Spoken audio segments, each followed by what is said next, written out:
ಮೊದಲನೇದಾಗಿ ಎಲ್ಲ ರೈತ ಬಾಂಧವರಿಗೆ ಮತ್ತೆ ಎಲ್ಲ ಅನ್ನದಾತರಿಗೆ ನಮಸ್ಕಾರ ಹೇಳ್ತಾ ಇವತ್ತಿನ ದಿನ ಫ್ರೀಡಂ ಪಾರ್ಕ್ ಅಂದ್ರೆ ಸ್ವಾತಂತ್ರ್ಯ ಉದ್ಯಾನವನ ಈ ಜಾಗದಲ್ಲಿ ರೈತರು ಹೋರಾಡ್ತಾ ಇದ್ದಾರೆ. ಇವತ್ತಿನ ದಿನ ಏನು ಹೇಳ್ಬೋದು ಅಂದ್ರೆ ನಾನು ಕಣ್ಣಿಂದ ಏನು ನೋಡಿದ್ದೀನಿ ಅದನ್ನ ಹೇಳಕ್ ಇಷ್ಟಪಡ್ತೀನಿ.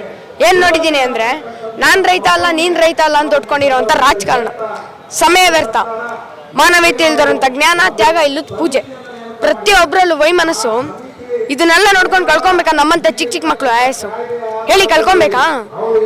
ಅದಕ್ಕೆ ರೈತರು ಒಂದು ಇಂಚು ಕೂಡ ಭೂಮಿ ಕೊಡೋಕೆ ಸಿದ್ಧ ಆಗಬೇಡಿ.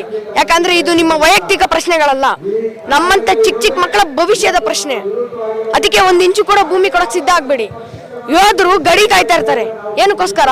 ಉಗ್ರರು ಬರ್ತಾರೆ, ಭಯೋತ್ಪಾದಕರು ಬರ್ತಾರೆ, ದಾಳಿ ಮಾಡ್ಬಿಡ್ತಾರೆ ಅಂತ ಯೋಧರು ಕಾಯ್ತಾ ಇರ್ತಾರೆ ಗಡಿಲಿ.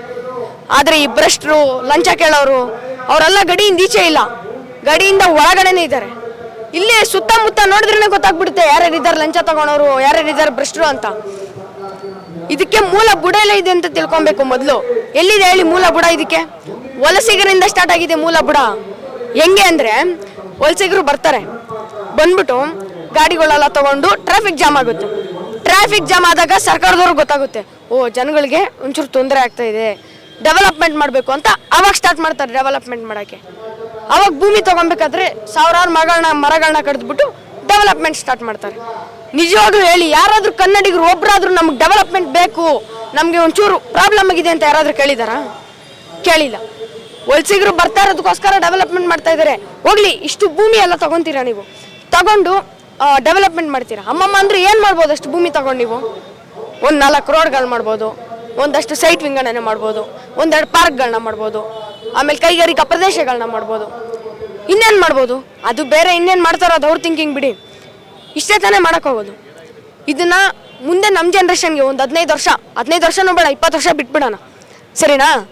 20 ವರ್ಷ ಆದಮೇಲೆ ಇದನ್ನ ಯಾರು ಆಳ್ತಾ ಇರ್ತಾರೆ ಹೇಳಿ? ವಲಸಿಗರು ಬಂದು ಆಳ್ತಾ ಇರ್ತಾರೆ.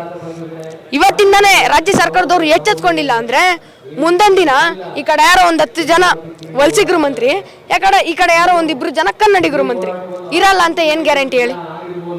ವಲಸಿಗರು ಬರಬೇಕು, ಅವ್ರ ಕೆಲಸ ಏನಿದೆ ನೋಡ್ಕೊಂಡು ಹೋಗ್ತಾ ಇರಬೇಕು.